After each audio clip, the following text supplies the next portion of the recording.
Tetap perkasa dan berwibawa, warisan mantan Panglima TNI Jenderal Andika Perkasa. Mantan Panglima TNI Jenderal Andika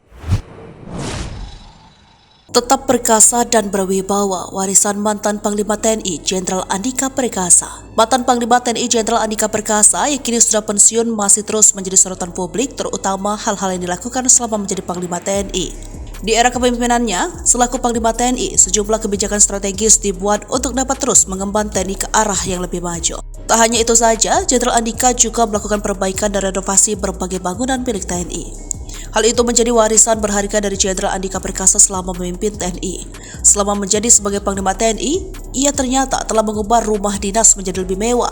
Hal ini terungkap saat Jenderal Andika Perkasa menyerahkan rumah dinas Panglima TNI kepada Desmond Markas saat pensiun. Melansir dari tayangan channel YouTube Jenderal TNI Andika Perkasa, ia telah melakukan perubahan untuk menampilkan wajah berbeda pada rumah dinas Panglima TNI. Setiap sudut bangunan memiliki daya tarik visual yang sangat estetik. Jenderal Andika mengubah konsep air minum tidak memakai galon isi ulang lagi, melainkan air dari keran sudah bisa untuk diminum. Jenderal Andika juga melengkapinya dengan fasilitas 2 mesin cuci. Wibawa Jenderal Andika Perkasa ternyata tak luntur meski sudah pensiun dari TNI. Hal ini tampak dalam momen saat Jenderal Andika Perkasa diundang dalam sebuah acara di Kerajaan Brunei Darussalam. Seperti diketahui, ia kerap melakukan pertemuan dengan pimpinan militer negara-negara tetangga saat masih menjabat Panglima TNI. Hubungan baik yang tercipta antaranya tetap terjalin, bahkan hingga Jenderal Andika pensiun. Contohnya saja, Jenderal Andika Perkasa dan keluarga diundang dalam sebuah acara di Kerajaan Brunei Darussalam baru-baru ini.